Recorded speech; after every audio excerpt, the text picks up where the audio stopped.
let us welcome from Northern Virginia, Reagan biographer and presidential historian, and all-around great guy in terms of PR for different firms and different candidates, Craig Shirley. Craig, we appreciate your time, and we should also point out that we likewise welcome in political analyst and attorney Sam Nunberg to the proceedings here as Sam joins us from Newsmax, New York. First, back to Northern Virginia with our good friend Craig in that wonderful statesman-like setting.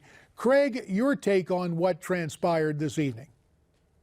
Well, you know, JD, as I was watching it, my mind drifted back to Kennedy-Nixon, where they were talking about the missile gap and Quemoy and Matsu in 1980, when Reagan and Carter were talking about tax policy and the role of government. And I was thinking, is this a presidential debate or is this a food fight? There was a lot of personal attacks. There wasn't a lot of talking to the American people, and I think that that's unfortunate because they both have interesting policy perceptions or interesting policy ideas.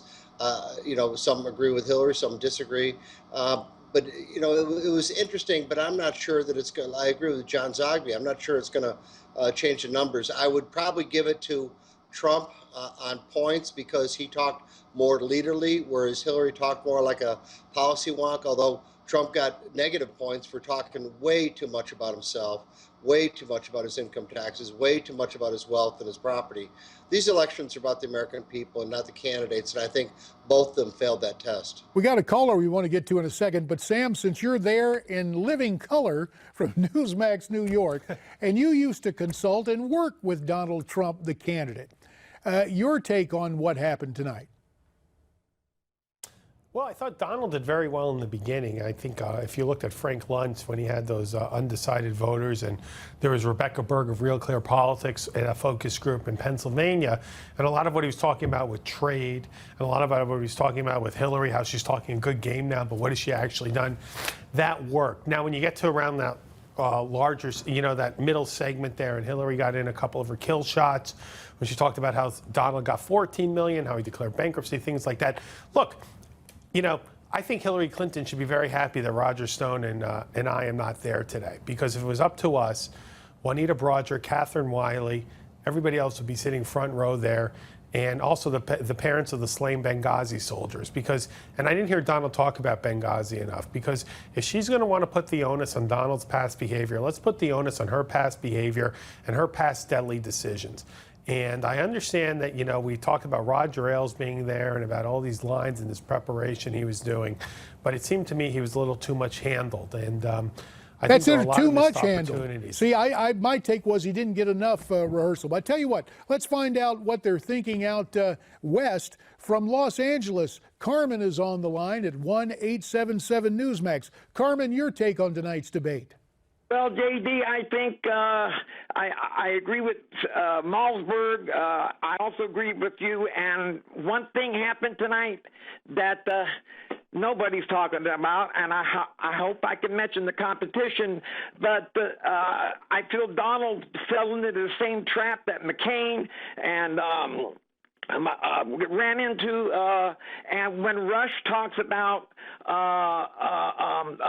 the conservative, I know Donald isn't a politician, okay, but when Rush talks about the last 2 or 3 conservative, Republican candidates for president going soft, not presenting conservatism or themselves, the people watching tonight, they're not us, the policy wonks. We know all the details. The faces that Donald was making, like Michael Reagan said earlier, he was right. Donald blew it in some of those faces he made. And So let me turn, and I appreciate that, Carmen. Let me get the last word on this from Craig Shirley. Will some of Donald's statements tonight, like call Sean Hannity and all that stuff, are they going to end up in Hillary ads, and is it going to make a difference? About 30 seconds, Craig. They might end up in Hillary ads, and no, they won't make a difference. Again, too much was talking about themselves. Too much was talking about extraneous issues. No discussion of immigration, no discussion of Benghazi. Trump failed in that this should have been a referendum on Hillary Clinton, and too much of the debate was a referendum on Donald Trump. I don't think he was badly damaged, but I don't think he scored the win he could have or should have won.